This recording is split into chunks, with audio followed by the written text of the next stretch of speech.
La saison cycliste en Belgique a débuté et vendredi dernier à l'hôtel de ville de Carnion, c'était la présentation du Grand Prix Samin 2023. Samuel Grulois de la RTBF était le maître de cérémonie de cette belle soirée et il recevait un invité de prestige en la personne de Philippe Gilbert.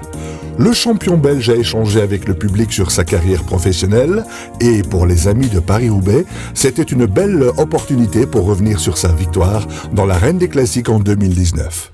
Le but c'était d'anticiper clairement pour moi parce que on était une équipe très forte, très soudée et il fallait profiter justement du surnombre qu'on allait créer plus tard dans le final et j'ai décidé d'attaquer assez tôt donc voilà, c'était dans ma tête c'était très clair, j'avais un plan, c'était d'anticiper et de gérer un effort long, d'essayer de le lisser au maximum parce que c'est ce que j'arrive à faire, c'est ce que j'arrivais à faire le mieux. Donc voilà, j'ai pu prendre l'avantage et surtout le garder pratiquement tout le long. Donc j'avais souvent un coup d'avance sur mes adversaires et ça m'a permis de gagner.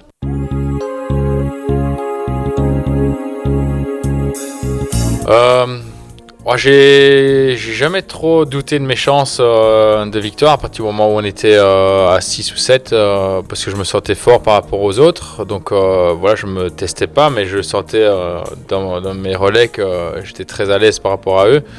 Et voilà, donc après ça a été plus clair à partir de Gruson où on est parti avec Polite et là à partir du moment où on était deux, j'y croyais encore plus parce que c'est vrai qu'avec mon équipier Lampart, j'avais peur de me retrouver bloqué parce que s'il m'anticipait lui à son tour, je devais jouer le jeu d'équipe et là c'était perdu.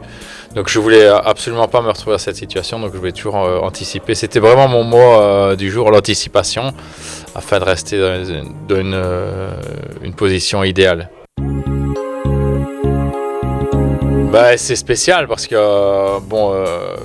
arriver sur un vélodrome c'est rare de nos jours et surtout arriver pour la victoire sur un vélodrome c'est encore plus rare, c'est perturbant même j'ai envie de dire parce que j'ai une expérience de la piste qui est quasi nulle donc j'ai jamais couru sur la piste.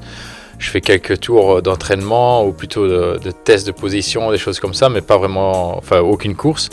Donc voilà, j'étais pas à l'aise, je savais pas. Je pensais faire bien, mais je n'étais pas sûr d'être parfait. Donc voilà, j'étais très concentré, justement, je m'appliquais au mieux et j'essayais de prendre la meilleure ligne. Et j'ai plongé au bon moment, je pense. J'ai bien pris de la vitesse dans le dernier virage. Et le sprint s'est lancé relativement tard, un peu après les 200 mètres. Donc je pense qu'on était tous les deux très fatigués de l'effort de la journée, qui avait été très froide et très difficile. Et je pense qu'on ne voulait pas faire un sprint trop long parce qu'on était à la limite des crampes et je pense qu'un sprint de plus de 200 mètres, ça aurait fini en crampes et ça aurait été l'échec. Donc il fallait attendre et puis c'est les nerfs qui jouent à ce moment-là parce qu'on voit les mètres qui passent, les panneaux qui défilent et voilà, il faut garder les nerfs solides.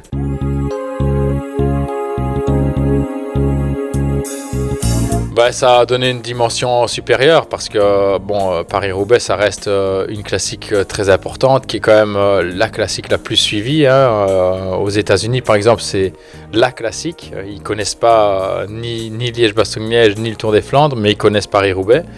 Donc ça j'ai pu le ressentir sur les réseaux sociaux, sur les différentes demandes d'interviews qui ont suivi la victoire. C'est vrai qu'il y a eu un écho vraiment impressionnant, égal au Tour de France selon moi, après cette victoire à Paris-Roubaix, donc c'est une victoire importante. Ouais.